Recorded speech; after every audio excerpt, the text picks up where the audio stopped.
नमस्कार दोस्तों, मेरा नाम प्रकाश और आप देख रहे हैं बुंदेल भास्कर। इस समय चित्रकूट जनपद यानी कि धर्मनगरी पे आ चुका हूँ।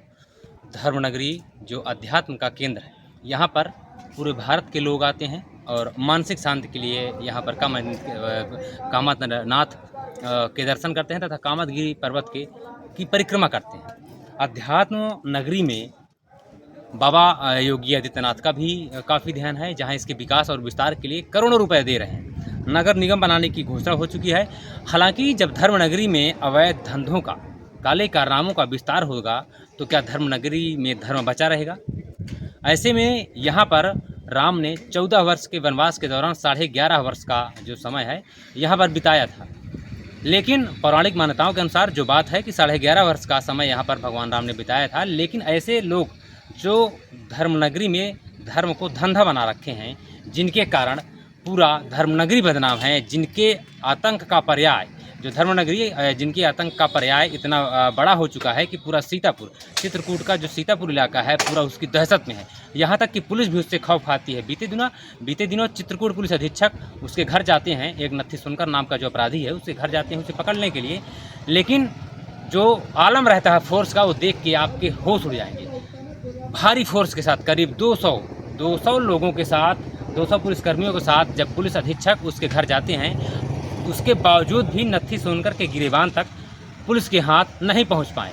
हालांकि पुलिस के हाथ वहां तक जब भी पहुंचते हैं उसके पहले ही नत्थी सोनकर अपने मंसूबे पर काम हो जाता है और कानून के लंबे हाथों को वो अपने गिरेबान तक पहुँचने के पहले ही काट देता है। अब देखिए, इन तस्वीरों को देखने के बाद भी यदि धर्मनगरी में राम आएंगे तो कैसे आएंगे? सवाल यह है कि यहाँ राम कैसे आएंगे? राम आएंगे तो अंगना कैसे सजेगा, जब यहाँ पर आतंक का पर्याय इतना विस्तारित हो चुका है। आतंक का जो पहिया है वह चक्र इतना तेज़ी से घूम रहा है कि राम यहाँ आने से पहले ही वापस हो जाएंगे। क्या राम इस तरह के माहौल में आएंगे? आखिर राम ने 14 वर्ष के वनवास के दौरान एक ऐसे आतंकी का वध किया था। क्या इस तरह के आतंकी का, जो आतंक का पर्याय बन चुका है नत्थी सोनकर, इसका भी अंत होगा? या पुलिस के बस का जब नहीं है तो राम को स्वयं अवतरित होना पड़ेगा?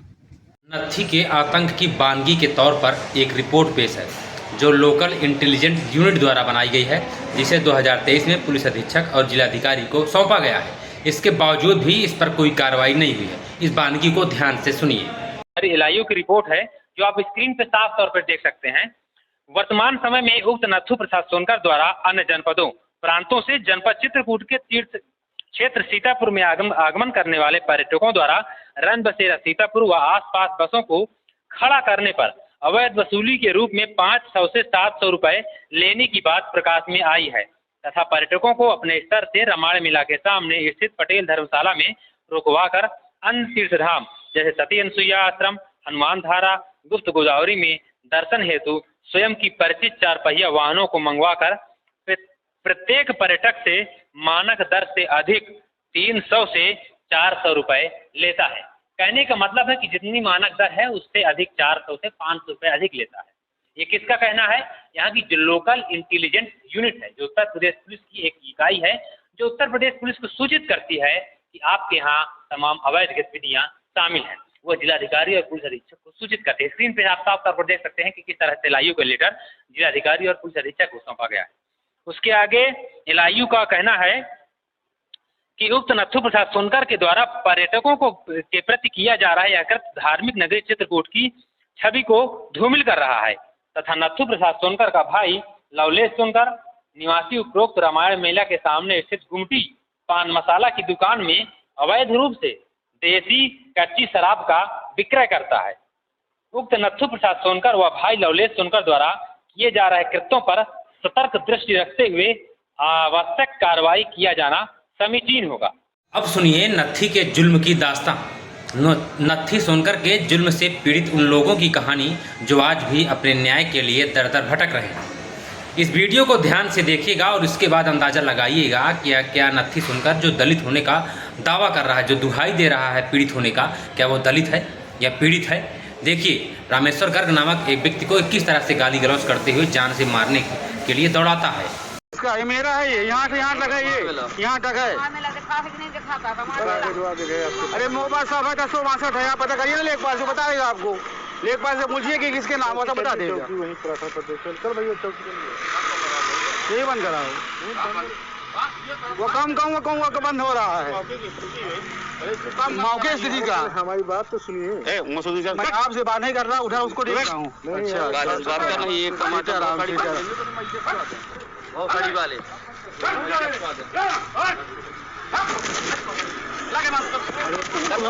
जो है वहाँ पे हमारा मकान है तीसरा गोकुलपुर में, तो वहाँ पे हम दुकान में बैठे थे। वहीं पे छोटी सी दुकान है तो वहीं पे हम बैठे थे और जो है वहीं पे ये लोग जो है यात्री लोग आए, हमसे पूछा कि माता जी यहाँ का किराया कितना लगता है, तो हमने बताया कि भैया जो है 100 रुपये लगता है। तो इतने में उनके दलाल आए नत्थी के, उन्होंने कहा कि उन्होंने आकर के हमारे ऊपर एकदम वार करने लगा कि बोला कि इतना क्यों बताती है, ऐसा वैसा बोलने लगा और फिर आकर के हमारे ऊपर चढ़ाई कर दी। नत्थी था और वहाँ महेंद्र जोशी था। क्या नाम है आपका भाई साहब? रामेश्वर प्रसाद गर्ग, कहाँ के रहने वाले हैं? सीतापुर पुरानी बाजार। मेरी जमीन ये राष्ट्रीय रामायण मेला के पास है। रामायण मेला के पास पड़ी है, करीब 18 बीघा थी। उसमें कुछ चली गई ब्राह्मण धर्मशाला के लिए, कुछ शेष जगह बची थी तो अपना पूर्व कमरा था। आपसे क्या मामला हुआ था? मामला ये हुआ कि मेरी जगह में इसने कब्जा कर लिया। कब्जा करने के बाद वहाँ मैं प्रशासन से फिरता गया तो कुछ ना मुझे मिला। फिर उस कमरे में मैंने सोचा कि हनुमान जी बैठा के उसमें जो है उसकी व्यवस्था कर दूँ। ये लोग सब मिलके मेरे ऊपर मार किया और लूट किया, जंजीर तोड़ लिया, अंगूठी उतार लिया और जो भी पर्स में पैसा रुपए थे, मोबाइल सब छीन लिया। इसके बाद फिर मैं FIR करता रह गया, उसका कोई मतलब निकला। FIR भी आपने कराने की कोशिश की तो FIR आई हुई? चौकी में गया, वो लोग मुझको घुमाते रह गए, कोतवाली गया, वहाँ घुमाते गए। 2-3 दिन के बाद जाके FIR लिखी गई, फिर मुझको न्याय न मिल पाया। फिर दोबारा मेरे बच्चे के ऊपर जो हमला किया, क्योंकि मैंने जमीन छोड़ी नहीं। नत्थी सोनकर के आतंक की कहानी कैदी बानगी देखें तो यह वीडियो जो आप ये 20 सेकंड का वीडियो देख रहे हैं, ये नत्थी सोनकर के आतंक की बानगी है, जिसमें आप साफ तौर पर देख सकते हैं कि जैसे धीरज त्रिपाठी के ऊपर पुलिस के सामने ही हमला हुआ, ठीक उसी तरह रामेश्वर प्रसाद शुक्ला के ऊपर भी, रामेश्वर प्रसाद गर्ग के ऊपर भी नत्थी सोनकर के गुर्गे और नत्थी सोनकर ने गाली गलौज करते हुए हमला कर दिया। वो काम कहूँगा कि बंद हो रहा है मौके स्थिति का। हमारी बात तो सुनिए। मैं आपसे बात नहीं कर रहा, उधर उसको देख रहा हूँ। अच्छा, बात करना ही एक टमाटर आराम से कर। वाले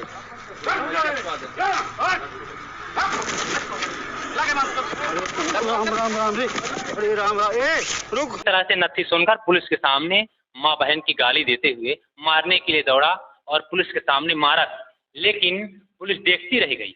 सुरक्षा व्यवस्था की बात करने वाली पुलिस तमाशबीन बनी खड़ी रही और एक ब्राह्मण पिटता रहा।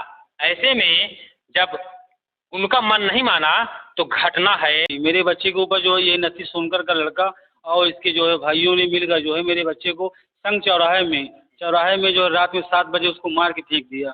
फिर जानते हमला किया था मेरे बेटे के ऊपर। फिर किस चीज से? किसी धारदार हथियार से, डंडे से? हाँ, कि अभी नहीं देख पाया गया। पाछे से जो है हथियारदार को धारदार हथियार लिए तो उसके सर पे मारा, करीब 10-12 टाँके लगे। वो बेहोश होकर वहीं गिर गया। तो लोगों ने उठा के उसको वहाँ गए, मुझको खबर दिया, जब दवा गोली करवाया, 100 नंबर बुलवाया, कहा कि चौकी जाओ। चौकी गया वहाँ। इन तस्वीरों को देखने के बाद, जो घायल तस्वीर है, इस तस्वीरों को देखने के बाद भी यदि आपका दिल नहीं पसीजा और आज आप इन तस्वीरों को देखने के बाद भी यदि आप आज भी जाति की ओट लेकर छुप रहे हैं, जातिवादी चादर को ओढ़ रहे हैं, तो सोच लीजिए आप मानव कहलाने के लायक तो हैं ही नहीं। क्योंकि जब तक जातिवादी चोला ओढ़े, आप इसी तरह एक विशेष जाति में या एक विशेष व्यक्ति में जाति नजर आएगी आपको, एक अपराधी में यदि जाति दिखेगी तो हमारा समाज कहां से कहां पहुंच जाएगा। ऐसे में आज रामेश्वर गर्ग पीड़ित हैं, अगले दिन आपके ही समाज का कोई ऐसा व्यक्ति पीड़ित होगा जब नत्थी सुनकर उसकी जमीन कब्जा कर लेगा, फिर क्या हुआ। मैं यदि मुकदमों की बात करूं तो स्क्रीन पे साफ तौर पे देख सकते हैं, मुकदमा है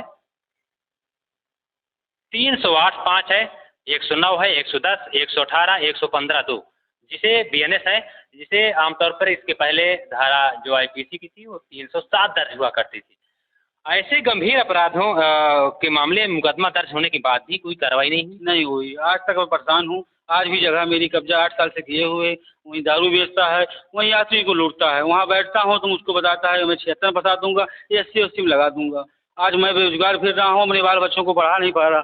इसके दुख से मुझे बच्चे को बाहर जिला बदल करना पड़ा और जिला से बाहर पढ़ाने के लिए भेजना पड़ रहा है। ऐसे पुलिस अधिकारियों को अपनी वर्दी उतार करके खूंटी पर टांग देना चाहिए। जब आपके बस का ऐसे अपराधियों को पकड़ने की हिम्मत नहीं है, आपके बस का नहीं है मामला, तो आप अपनी वर्दी को उतार करके टांग दीजिए, किसी दूसरे को अवसर दीजिए। लखनऊ में गया, केशव मोदी से मिला, जनता दरबार में वहाँ उनके मंत्री मिले, मोदी योगी जी नहीं मिले। फिर मैं 28 जून को लखनऊ गया, इसके बाद 12 जुलाई को जो है गोरखपुर गया, फिर इसके बाद योगी जी नहीं मिले, मुझको 30 जुलाई को फिर गया तो योगी जी मिले। वहाँ से फ़ोन आया, एसडीएम के यहाँ से आया, डीएम के यहाँ से आया, कप्तान के यहाँ से आया, कोई सुनने वाला नहीं है। मुझको ये बताते हैं आप कोर्ट में जाइए। जो पुलिस की व्यवस्था पूरी तरह ध्वस्त है और यहाँ पर कानून का नहीं, नत्थी सोनकर के काले साम्राज्य का, काले कानून का हुक्म चलता है। नत्थी सोनकर का जो काला साम्राज्य पूरे चित्रकूट में फैला है। आखिर किस तरह से नत्थी सोनकर का साम्राज्य फैला है? वो बसों में जो बता रहे हैं कि तीर्थयात्री आते हैं, यहाँ पे आने वाले तीर्थयात्री रो रो कर गया है। तो कैसे रो रो कर गया है, कैसी घटना या इसका जो तंत्र फैला है, किस तरह से इसका जाल फैला है, बताने की कोशिश करें। अगर हम इसके बहुत अंदर तक जब जाएंगे तभी हमको समझ में आएगा। इसकी काली कमाई का खेल जो चलता है वो शुरू होता है बसों के एजेंट से और बसों के ड्राइवर से। एजेंट और ड्राइवर गाड़ी लेकर के आते हैं बार बार, सवारी आती है एक बार। सवारियों को नहीं पता होता है कि कौन कहाँ कितनी दूर है। सवारियां आती हैं एजेंट के भरोसे, एजेंट इससे अपना बात करता है और इसके मन माफिक होटलों में, नत्थू सोनकर और इसके गुर्गों के मन माफिक होटलों में यात्रियों को ठहराते हैं। यात्रियों के ठहराने के बाद ये उनके आधार कार्ड ले लेते हैं, अपना एक कार्ड बना के देता है। 500 रुपया सबसे कम बता रहा हूँ, सबसे लोअर रेट है इसका यात्रियों का प्रति यात्री। एक बस में ये अगर हम 50 सवारी मान के चलते हैं तो इसको मिलता है 25,000। 5,000 रुपये ये लगभग खर्चा कर देता है एजेंट को और ड्राइवर को। 20,000 रुपया इसको बचता है। पैसा कमाने के लिए हर वो अपराध कर सकता है जो हम आप कभी सोच नहीं सकते। भीख मंगवाने वाले इसके, चोरी मतलब जो भिखारी बैठते हैं वो भी कामता नाथ जी से लेकर के पूरे सीतापुर चित्रकूट में जितने भी भीख मांगने वाले हैं 70% इसके आदमी, चोरी करने वाले इसके आदमी, इसका हिस्सा होता है। अब वो हिस्सा ऊपर तक चौकी तक जाता है। ये चौकी इंचार्ज सब मिले होते हैं। ये सबसे पहले 100 नंबर को बुलाते हैं पुलिस के ही यार्ड में। ये यात्रियों को भी दबा देते हैं। जैसे कोई यात्री अगर जान गया कि हमसे अधिक पैसा लेने लगे और इससे शोर मचाए तो 100 नंबर पुलिस को ही बुला करके ये जो है उनको दबवा देता। पुलिस आई, यात्रियों से बोली ठीक है चलिए आप मुकदमा लिखा दीजिए, आपको गवाही देने आना पड़ेगा, आपको ये करना पड़ेगा। पुलिस उनको इतना आतंकित कर देती है कि वो बेचारे बाहरे आदमी सोचते हैं कौन इतना लफड़े में फंसे। 100 में से 95 यात्री इसके खिलाफ आपराधिक मुकदमा नहीं दर्ज कराते। 5 लोग जो दर्ज भी करवाते हैं वो भी फिर बाद में मुकदमा न पैरवी करने के कारण छूट जाते हैं। ये फेलियर है चित्रकूट पुलिस प्रशासन का। बार बार यहाँ यात्रियों को, अगर पुलिस चौकी तक पैसा पहुँचता है तो बीते दिनों रामवीर सिंह जो यहाँ के पुलिस चौकी इंचार्ज थे उनके ऊपर फिर इसने मुकदमा क्यों दर्ज अगर वो इससे समझौता कर लिए होते तो उन पर ये लोग हमला ही क्यों करते सोनकर। अगर रामवीर सिंह के ऊपर हमला किया गया, चौकी इंचार्ज अगर समझौता कर लिए होते नत्थी सोनकर से तो आखिर नत्थी सोनकर इन पर हमला क्यों करता। जो तत्कालीन चौकी इंचार्ज थे उस समय उन्होंने बहुत कार्रवाई किया सोनकरों के खिलाफ। इसके बाद रामवीर सिंह जी का इन्होंने जो है अपमान किया, उनकी वर्दी भी फाड़ी, उनको छेड़खानी के मुकदमे में फंसा करके समझौता कराता है। यही इसका खेल है। पहले ये किसी पर इसके बावजूद भी जब पुलिस का एक अंग यहाँ पर ये पुलिस के ऊपर हमला करता है उसके बावजूद ही पुलिस चुप बैठी है। अब पुलिस चुप इसलिए बैठी है कि अब पुलिस ही ये सब खेल करा रही है। अगर पुलिस चाह ले, पुलिस स्वयं अपना अपमान का घूंट पी रही है। हाँ, पुलिस अपमान का घूंट पी रही है। अब पता नहीं इसको कौन सा राजनैतिक वरद हस्त प्राप्त है कि इसके खिलाफ कोई भी कार्रवाई करने से ही डरता है।